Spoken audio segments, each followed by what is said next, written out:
new podcast. We got the Christmas special. We got our onesies on, and I like them. I do like the onesies. We got a fire scene with a Christmas tree and some presents and some firewood. Brianna loves Christmas. I think it's safe to say it's her favorite holiday. Trying to get the chair to sit still. Would you agree it's your favorite holiday? It's my favorite holiday. Well, it was my favorite holiday, but I can see in your shirt.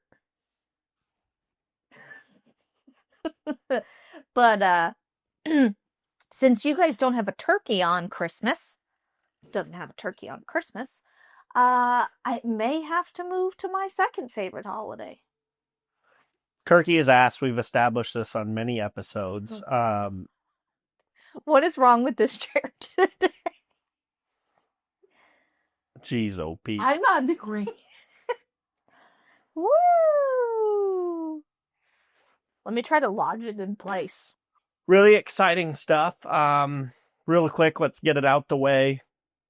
We have a Christmas giveaway right now. It's an absolute freaking banger. Bowtech Ascend package, fully ready to hunt.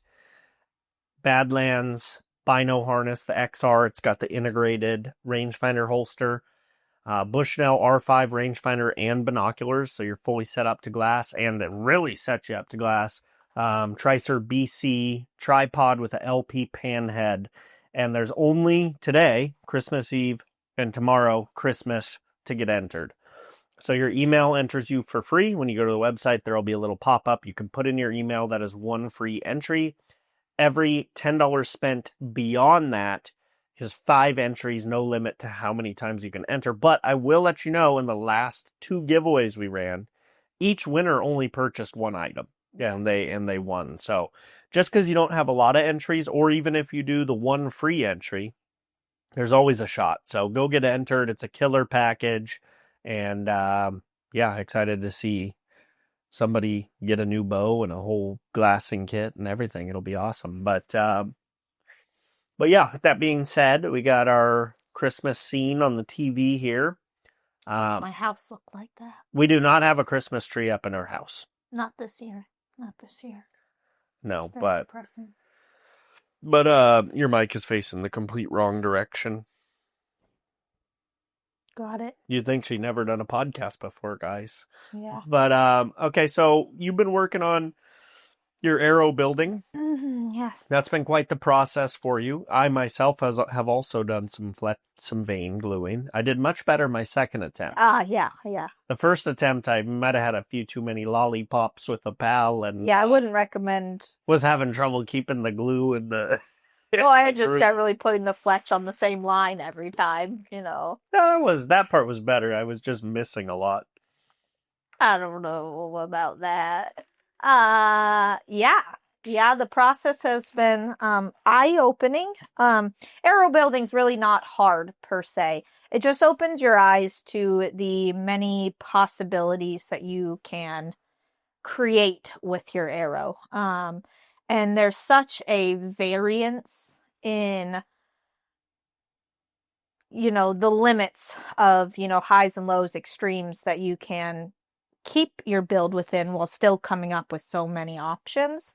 So then it's like, what do you choose? What's the best happy medium of speed and penetration, which, we'll find out shortly here as we do our speed tests with the different varieties.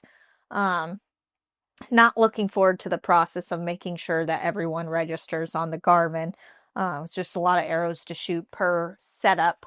But it needs to be done because that's the only way to decide, is to do those different speed tests per build. And when I say build, I'm talking about like 100 grain broadhead versus a 125, or 100 with a 20 grain weight, or 40 grains, or, weight inserts.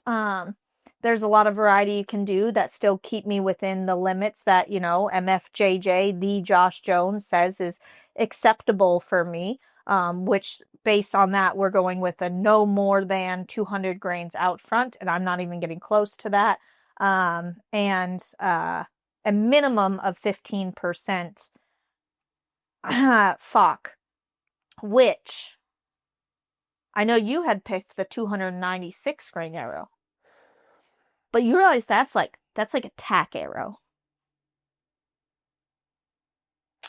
I don't think it's too light. I mean, That's like what Brittany shoots her total archery challenge. no, I'm arrow. pretty sure hers are like a 1,000 spine kid arrow. Oh, well, sure. But total weight of the arrow. Yeah, I asked her. That's about the weight of her tack arrows. That's light.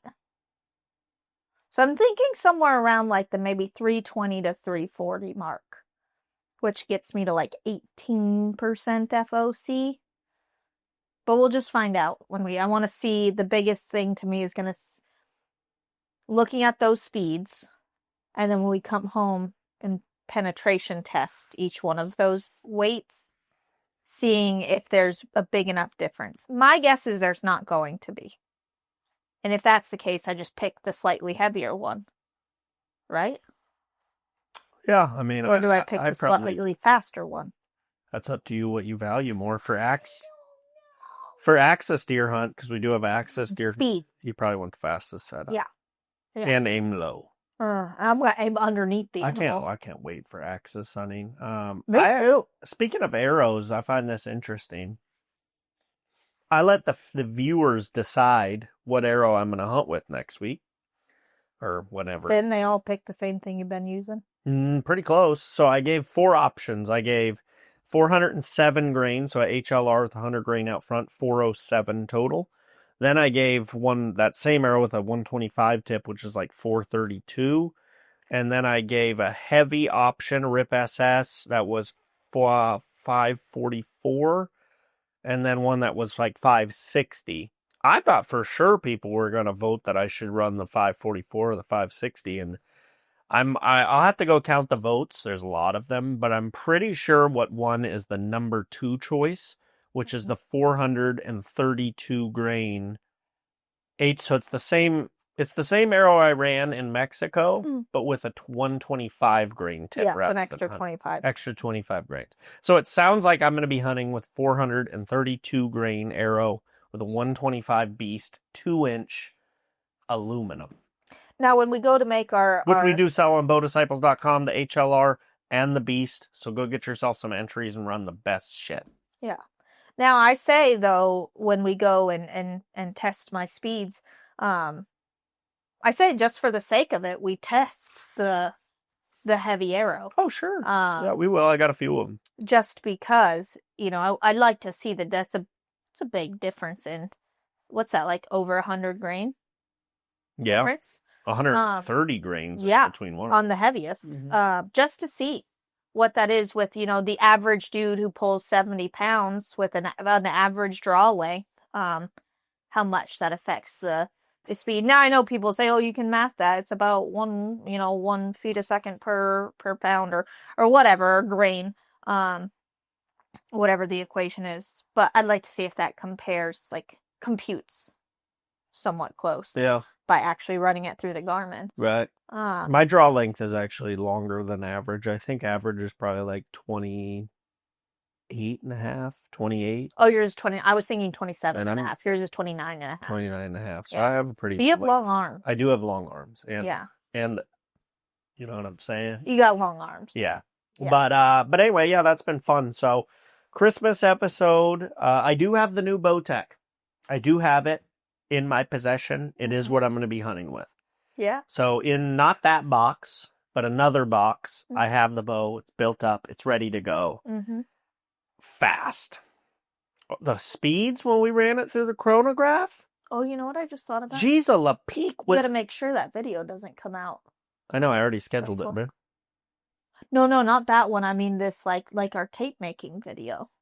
Because you're going to obviously use the new bow to make your tape. Correct. That'll have to come out after the debut day. This is the tough part about content creation. We're churning out so many, but I've been yearning for a churning on videos, and we've been churning out so many and when it's unreleased product, you got to be careful on when you release them. But anyways, the bow is blistering hot. I couldn't believe the speeds when we frickin' And it's pumped that thing. exceptionally fast. And the draw is nice, so I'm amped up to shoot this bow. I'm amped up to hunt with it. Now I know I'm hunting with 432 grain arrow, which is awesome.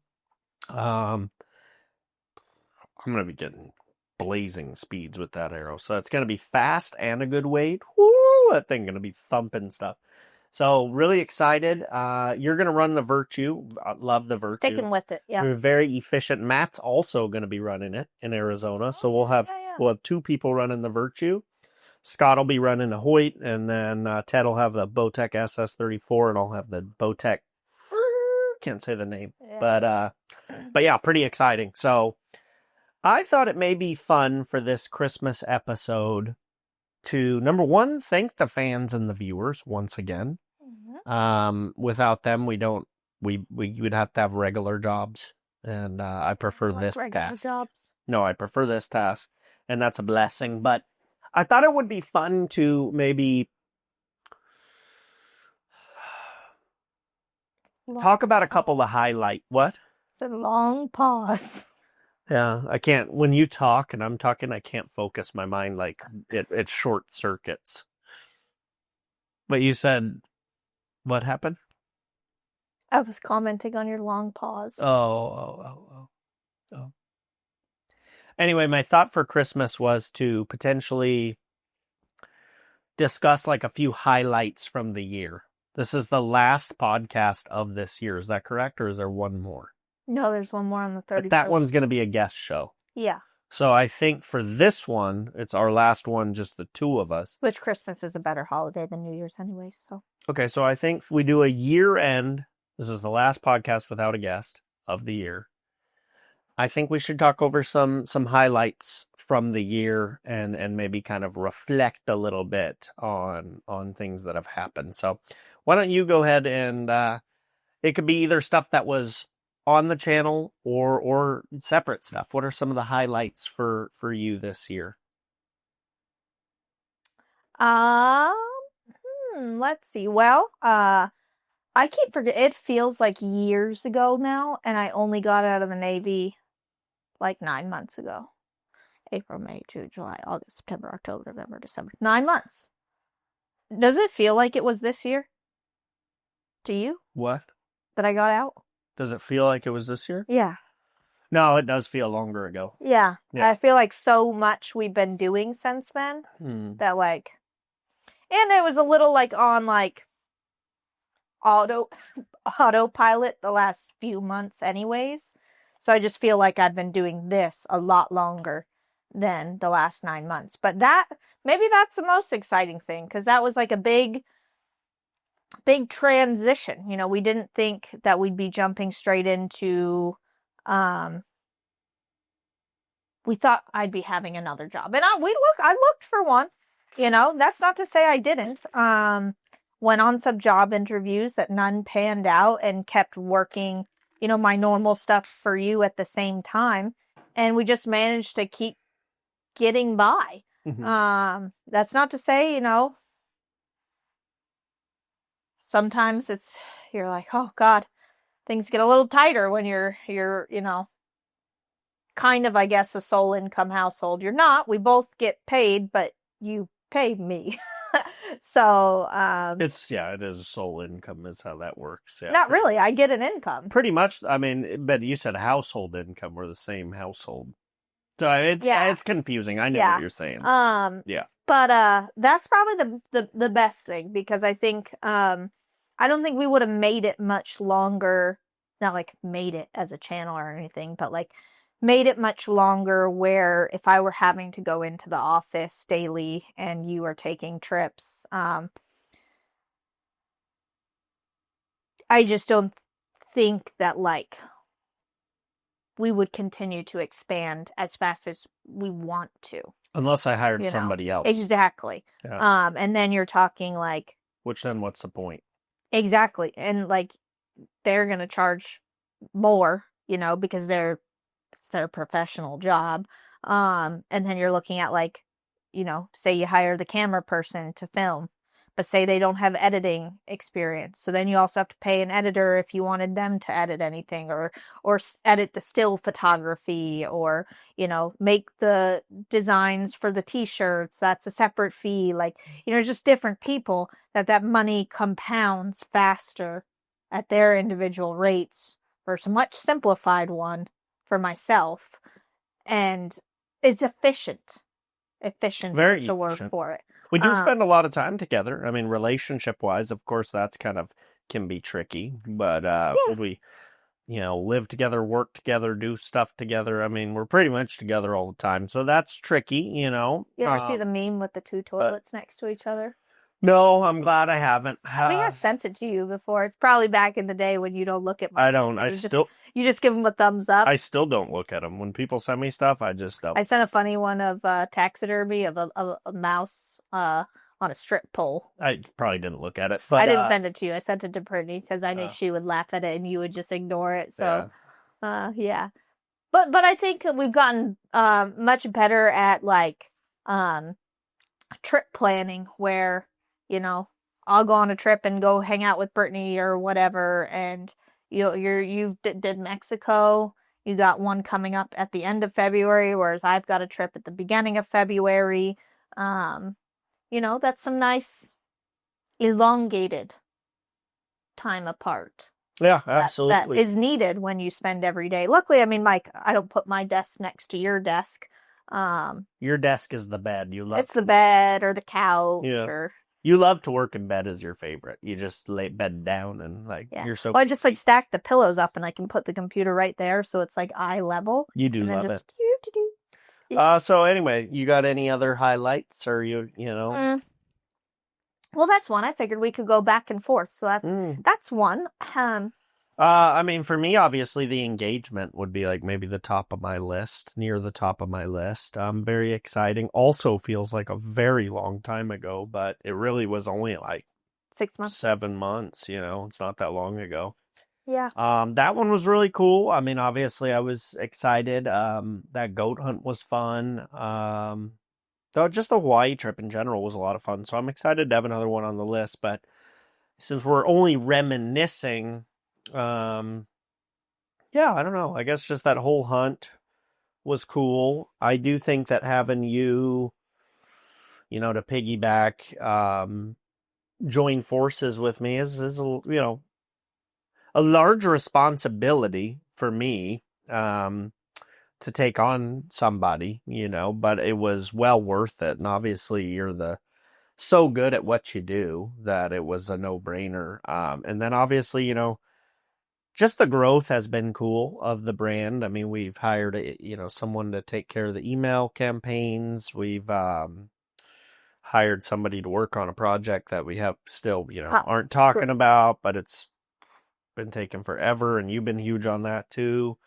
So yeah, I don't know, just I guess all that stuff, and then yeah, I don't know. I guess I'll kick it back to you, but I'd say the engagement, the Hawaii trip would be on my list for sure, and I think the video. Killer, since we do make content.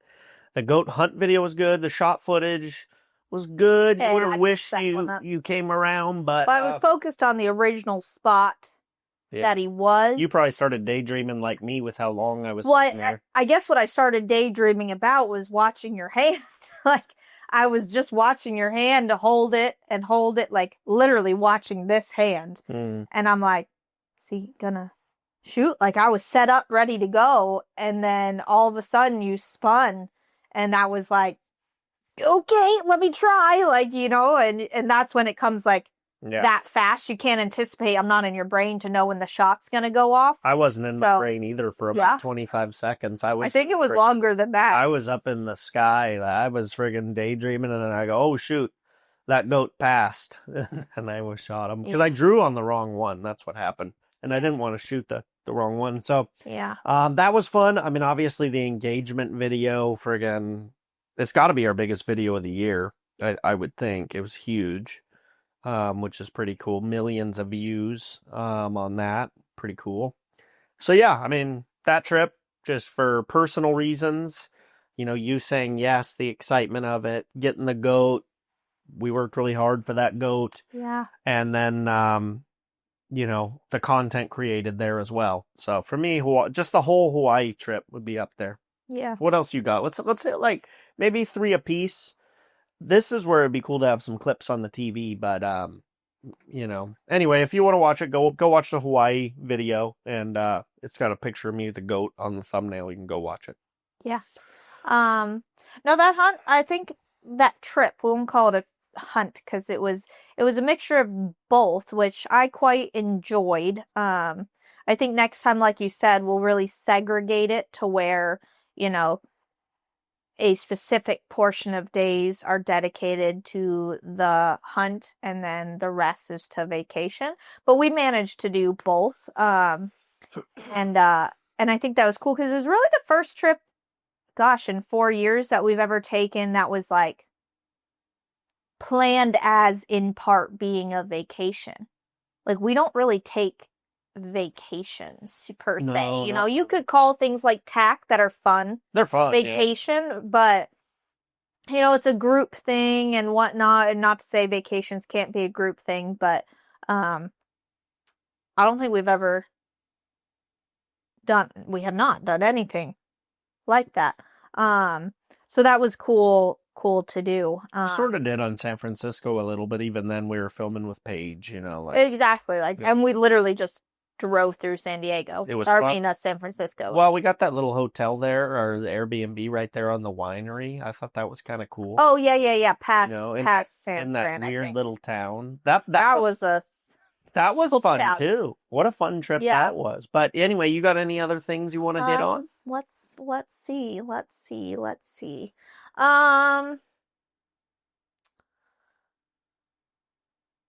Next, I guess I would say, just I guess like bigger moments, and all of them get filmed really, but I thought the August deer hunt was, because we always have our January hunt that's long, and that's like the longest trip we do. But you know me, like we could just go live in the forest. Yeah. And I'd be a happy camper.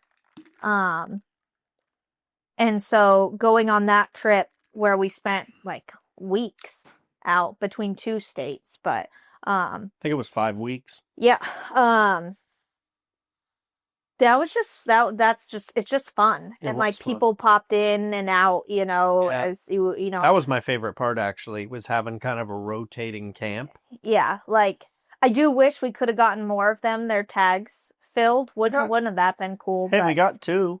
Well, and it's not to say that the people that came in and out didn't get attempts. Like arrows were launched. Oh yeah. It was not, I will say, I mean, that hunt,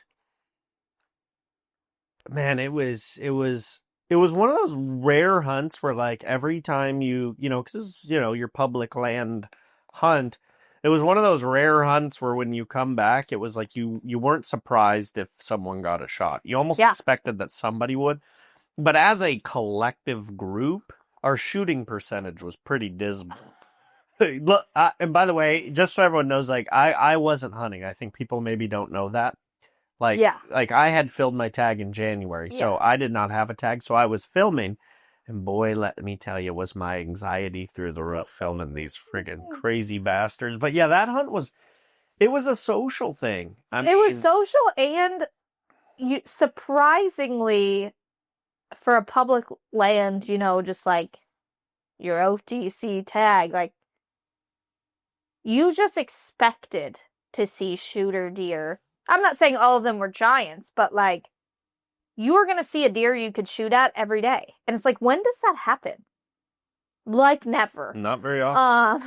And so it was just cool to see so many, and a different style, you could call it, than our spot and stock glassing from knobs. Well, it's timber, so you can't really see very far. So it was just fun.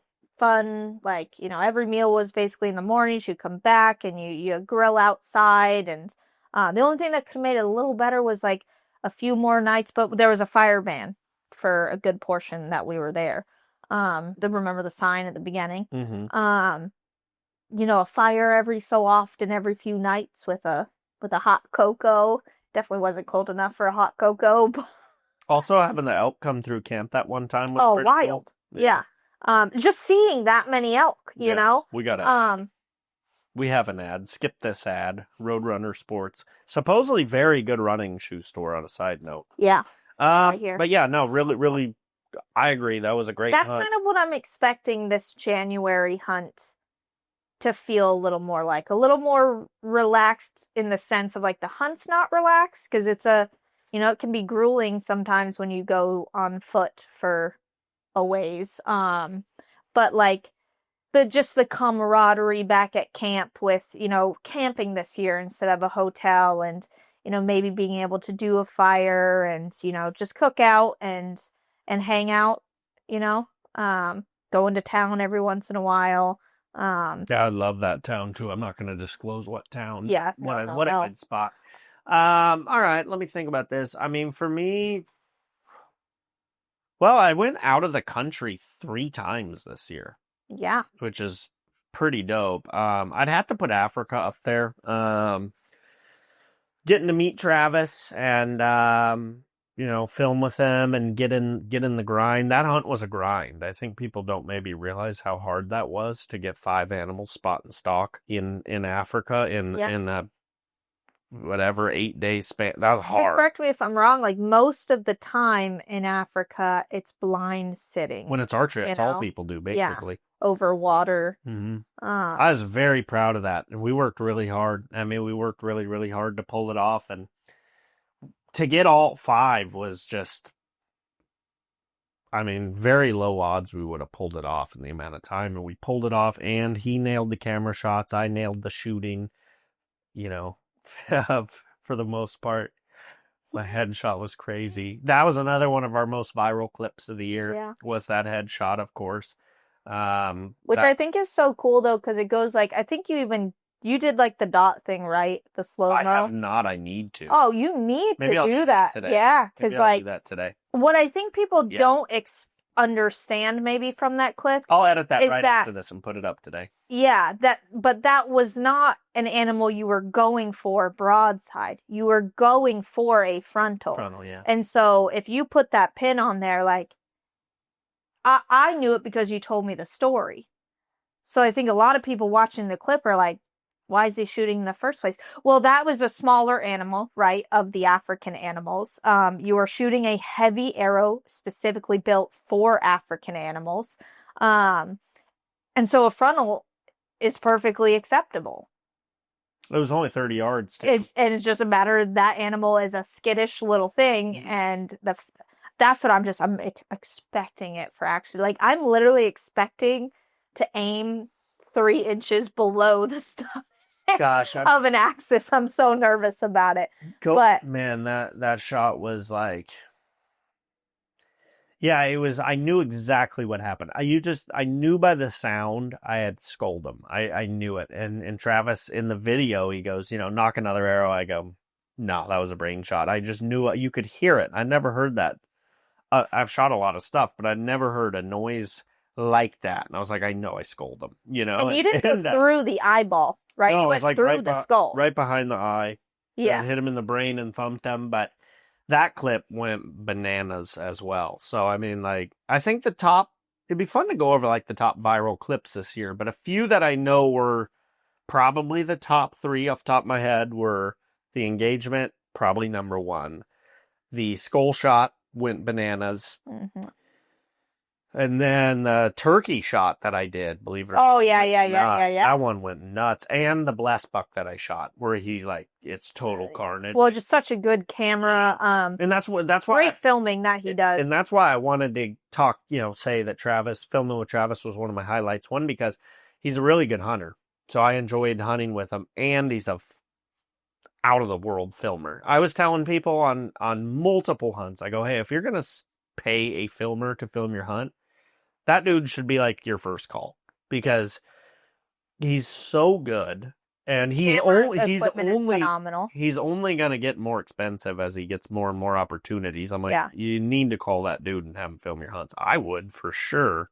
he's out of this world. He's so good, and he's just a fun dude. Like, I really enjoyed Africa. That was really a highlight for me. It was stressful too, you know. I never been to Africa, and I'm going by myself. It's a long ways, and that makes you nervous. But like I always say, as you accomplish more in life that you never thought you probably would, it's important to continue to do stuff that scares you and puts you out of your comfort zone. Because the second you start being just comfortable all the time, even if you're at a bar that like is higher than you anticipated, then you're just stuck at that bar. I don't want to be stuck at that bar. I want to keep going. And the only way to do that is to be like, do stuff that you're nervous to do. And then guess what? Once you do it, you're not nervous anymore, which unlocks a whole new level of potential. And then you do something you're nervous at there, and bam, another whole unlock. Yeah. That's a pro tip for people, is like, do shit that scares you, makes you nervous, and just do it anyways. But that would be another one for me, the Africa hunt. And you know what? I kind of touched on it. I'll throw our turkey double in there, because we worked really hard to get you that turkey, and it didn't go super smooth.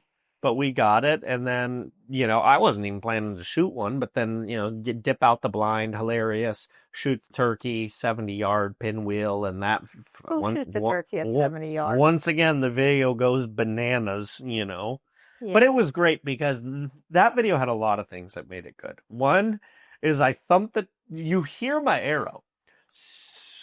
And then you go, oh, geez, Martha. Well, I just kept doing the like javelina cartwheel in the air, trying to fly away, and all its, you know, brothers and sisters are chasing after it, and it's just trying to get away. Like it was chaos. It was very similar to like javelina hunting, just the chaos of javelina hunting, which I find so fun, and anxiety filled. Gosh, that was funny though. That was really good. But yeah, let me toss it back to you. We'll do like 2 or 3 of these. Maybe like you say another one, and then we'll do one more lap, and then we'll maybe, I don't know, talk about whatever we want. But I think this is kind of fun. I think the viewers will, you know, probably watched a lot of these moments, and it's fun to kind of relive. And I'd be curious if you guys actually watching or listening on Spotify have any moments or videos that we did that you really liked, whether it was like, you know, collab or a hunt, or, you know, just some goofy shit we did. So drop it down in the comments. Be sure to subscribe on YouTube for the podcast. 5 stars, Apple and Spotify. Please do that. That's the big one. 5 stars on Spotify and Apple really means a lot. So please do that. More important than subscribing, but both are important. So yes. All right. What's your next one? teambd saves 20%. Badlandsgear.com. Today and tomorrow are the last days to enter the big giveaway, bowdisciples.com. Every $10 spent, 5 entries. Yes.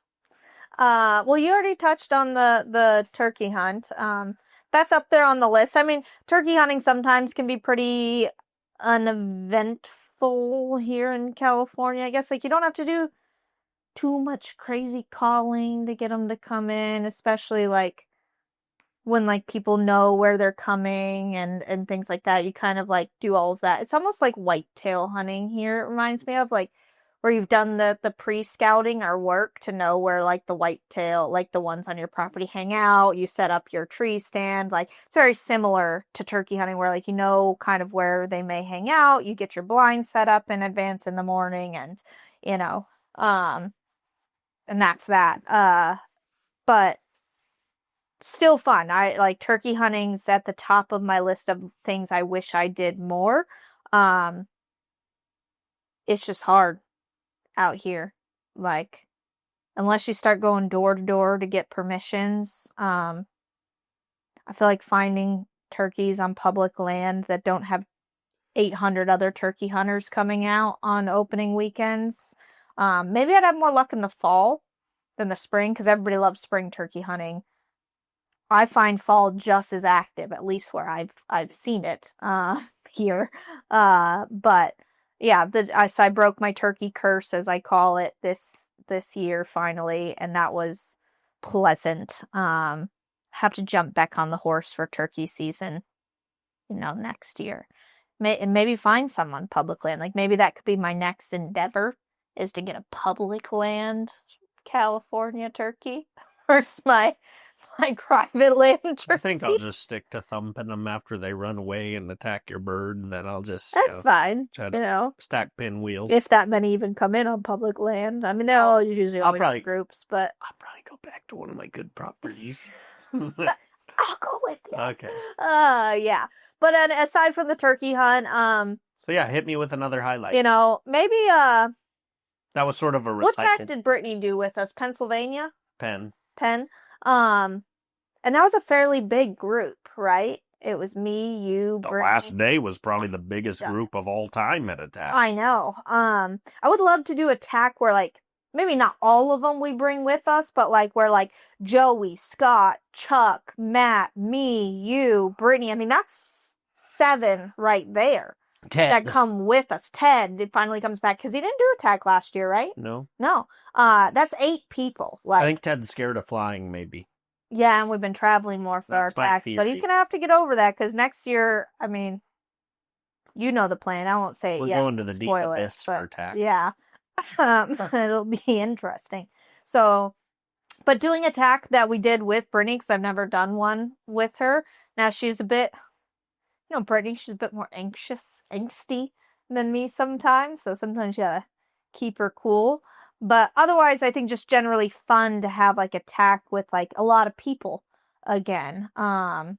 Because there's been ones in and out as Ted couldn't come this year, and I think at least one Matt didn't go to. That usually he's at all the ones we do, but having Scott come this year and Joey, like 2 new people that haven't come to attack with us before. I've hit like 5. I was going to attack with Scott before you were even born. Scott's come to attack before? Him and I have been to like 3 or 4 together. Really? Yes, we went to one in 2019, man. I didn't know that. I thought that was like his first tack. No. It was Joey's first tack. Him and I have been right? to Utah like 4 times together. You crazy? Oh, yeah. That's Yeah. true. That's why him and Chuck love going to Utah tack. Yeah, I would go this year in Brian Head, but unfortunately, we're gonna be access deer hunting. Yeah. Yeah, Again, go and what's it called? Hardhorns, javelinas, and Hooveshornshideaways.com. And I know that there's, and I'm not just saying this as a sale. By the way, I don't make money on this. I'm just going to hunt. Yeah. There's only a few spots left, and I'm not just saying that to like, oh, go buy them. Like legit, like there's very few left. So if you want to go, hit that website, get the information. Like I said, I don't get anything from it. We're just going to hunt. Like, I know, humble poppers, please, sir, can I have some more slop in my bowl? Yeah. Side note to that hunt though, what I think is really cool about that place, I didn't know anything until you told me the long name of the website, and I went and looked at it. And I thought like those hunts were just like ones that they had also dedicated to us and Livesey being there. But what I think is very cool about their property, unlike many who I think probably oversell hunts, these are literally, I didn't realize that, the only 2 hunt weeks they do in the entire year for axis deer. So you know that it's very well managed property when it comes to like their deer population. So I'm excited to see that. You know, judge that, feel it, see it, whatever. But knowing that those are the only 2 axis deer hunts of the year, you just know that it's not getting oversold and overvisited and whatnot. But also means, like, 1, it's like one of the most skittish deer animals, populations, species. That's what I want, species. But also because it's not overpopulated with people throughout the year, you're also then ensuring that this is no deer that's just going to stand there, munch on like, you know, a bush it's eating and stare at you in your blind or however you choose to hunt and be like, shoot me. You know, like it's probably going to be just as skittish as any other deer you encounter on public land and whatnot. So I'm imagining, again, I'm just thinking about how tough that hunt's going to be for me. I'm very nervous about it. But anyways, to sum up mine, It's probably the Pennsylvania tack. It was also a new tack we've never done before. It's now, I think, the biggest one. I think it outsells Utah now. And so many people there. We also paired it with the our little tourist vacation we did afterwards. Very that was fun. Going to a Pittsburgh Pirates game. Yeah, that was a lot of fun. I did enjoy the vacation portion. I love shooting too. I'll always have fond memories of that last afternoon when we shot with. Oh my gosh, it was you, me, Joey, Scott, Brittany Jean Outdoors, Sarah Bomar, Josh Jones, Dodds, the Hunter Podcast guys. Which is 2. That's 12 people. You said Josh Jones, right? Yeah. Yeah. At least 12. At least 12. And we mobbed through that last course. Well, people are like, oh, look at you influencers holding it up. I said, first of all, we were the last ones on the course. There were like a group of 2 in front of us that were going faster than. We were pushing them. We were pushing a group of 2. It was very impressive. Oh, and Micah Morgan was there filming. Yeah, that was amazing. I had a lot of fun. There is a video from that shoot on the Bomar Bow Hunting channel if you want to watch it. I also lost my release that last day. But that only downside. But that is one of my highlights as well. That was a great tack. I like Montana being beat tired and shooting with Rebecca, Joey, and being so gassed. Not my best performance day. I would love to do that tack again on a more relaxed schedule. I remember I was doing that match where we were doing the playoff round, and I made it to the final, but I remember like the last 8 targets, I just could not shoot anymore. My mind was like, hey, we can't do this anymore. And that is such a, if you want to talk about a beautiful scenic tack location. It's gorgeous. Holy moly. Like if you want like a true mountain tack, now I don't know, I hear Colorado's like that too, like steep and when I've never done Colorado's, but Montana's just pretty. I got another highlight. I'm ready for it. Yeah, I just thought of another one. I really enjoyed my my road trip with Scott, where we did the Working Class Bow Hunters podcast. I thought that was a lot of fun. We got to see some cool parts of the country that I had never been, and also film with Ethan and do a podcast with Ethan. Just fun little road trip. I mean, it was driving is. It's okay. I know we're doing a lot of driving this year. Hold on. How much driving did you really do? Well, mostly I was passenger princess, which I do enjoy more than driving. Yeah, I think you napped from what I hear the majority of the drive, but I love napping. So I don't think you can really complain about road trips yet. I love napping. Yeah. I do love napping. But yeah, that was fun. There's a lot, I don't know, good stuff. And then next year, we've talked about it a million times, but we're really excited for next year. More of the same, but a lot of new stuff too. It's going to be great. Going to be fun. Going to be huge. Well, you got a lot of tournaments. Doing a lot more target stuff, setting up your Proven to be your target outdoor rig. Because fun fact, the Proven 34 is on the target list as well as the hunting list on Bowtech's website. I should have those bars. They should be here pretty soon. Yeah. That's a video in itself. Is we're gonna transition that hunting rig into a target outdoor rig. Right.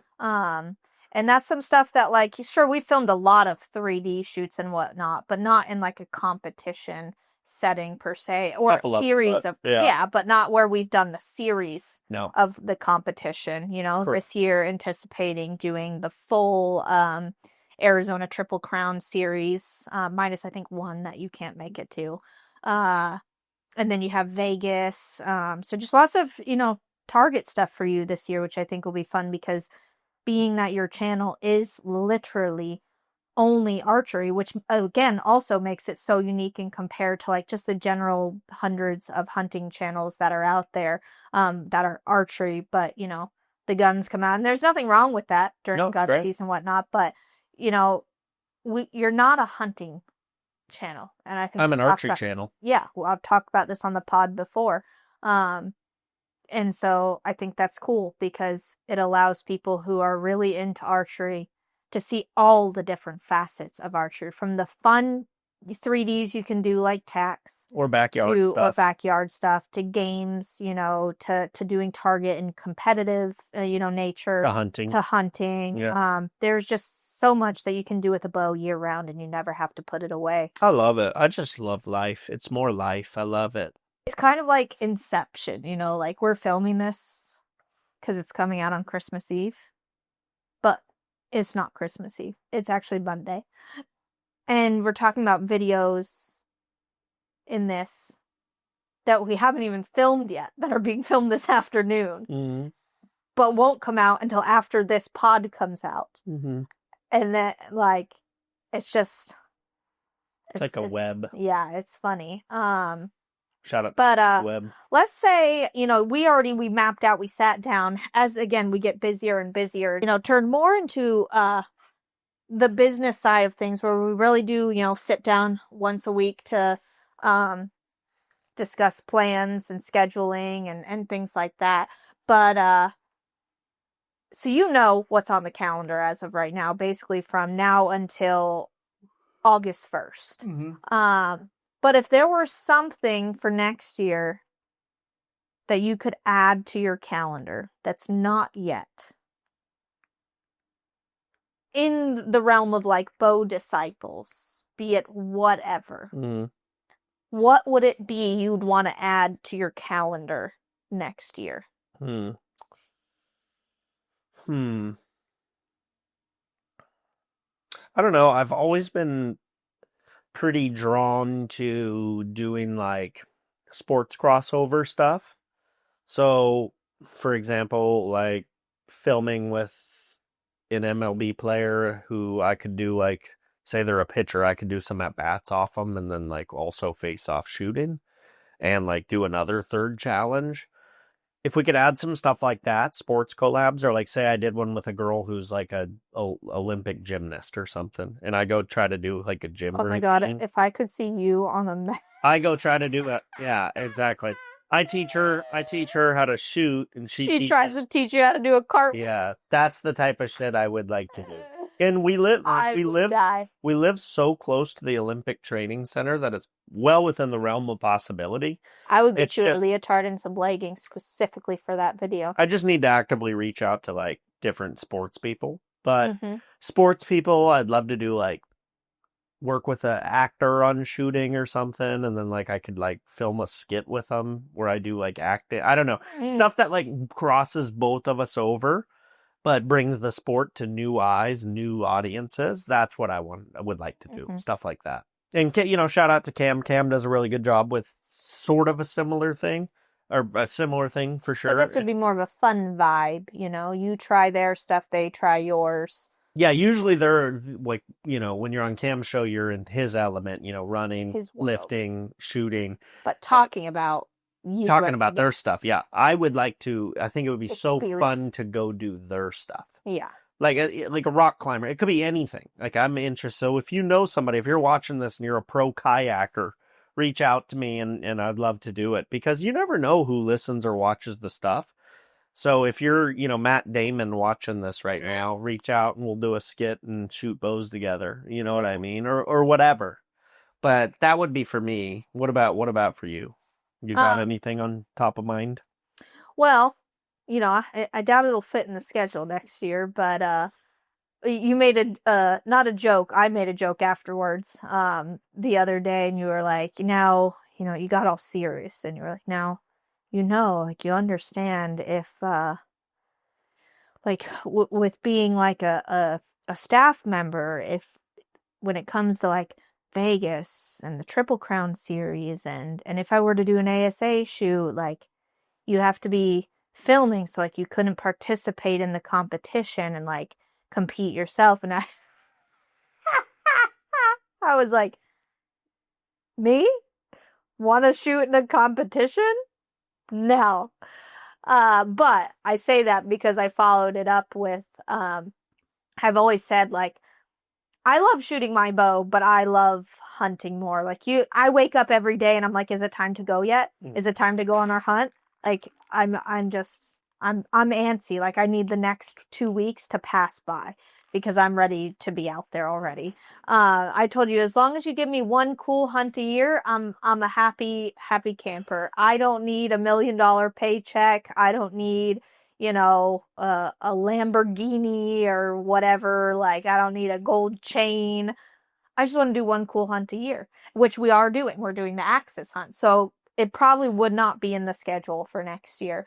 But in the dream, like, if you could have something you don't have planned yet, I guess, just in general, it's going to be, I think Australia is next on my hit list of places for us to go. I think that could happen. A lot of Australian viewers, and I think we could probably line up something pretty cool. I think that could happen, definitely. And there's such a variety. Like, I guess what got me on that kick is like we went and we experienced Hawaii, which is a United States state, like, but you feel like you're not in the States when you're there if you get out of Waikiki, or you go to another island other than the most tourist island there is. You felt like you were in like a South American jungle, especially when you got up there under the trees in the mountains. And so it was just like this different, which I guess you experienced when you went to Africa. My mini version of that was like getting up in those mountains in Hawaii. They're not mountains like that in Africa. No, Oh, like you don't. it's very Yeah. all different Yeah. animals and like there are big mountains. We found big deer. mountains, but those Hawaiian mountains are different, bro. Yeah. That shit was crazy. I loved it, man. I loved it. Yeah, it's the like if you want to talk about a way to like, sure, you're gonna pay a little chunk in flights. Flights are never cheap to Hawaii. Don't spot burn right now. I can sense you're about to spot I'm not burn. going to, but I'm saying it's the same price no matter which island you go to for your tags. But I'm just saying if you want to go like experience what feels like an out of country hunt for a relatively inexpensive, now there's nothing guided about it. Maybe you could find one, I don't know, but like just go hunt goats on somewhere or go hunt any animal in Hawaii. And when I say Hawaii, I'm not talking about like the main island. Like there's lots of islands and many of them have animals. So pick one and go.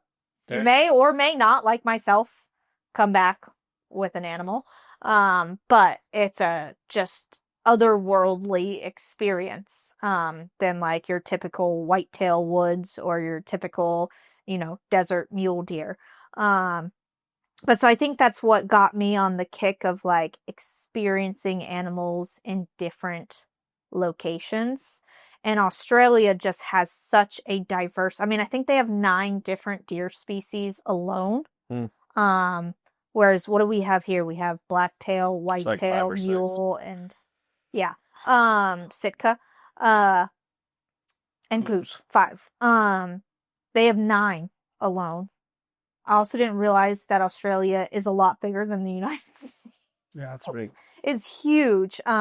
Kangaroo, dungaroos, or what are they called? Dingoes, which is like a wild feral dog.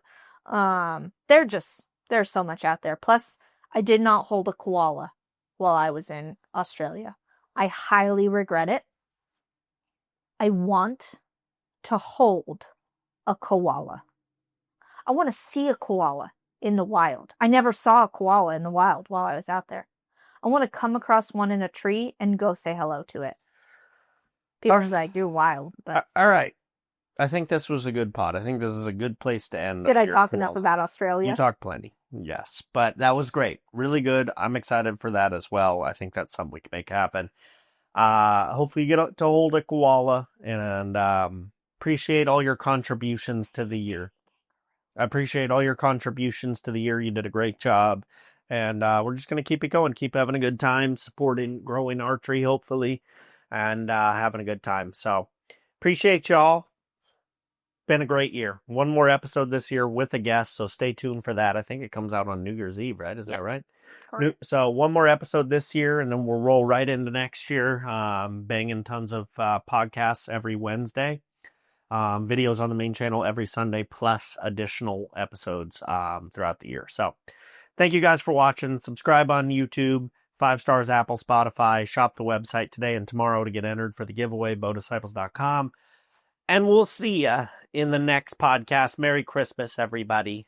Happy holidays. And Merry Christmas and a Happy New Year. And the happy holidays. All right. Toodles. Yeah.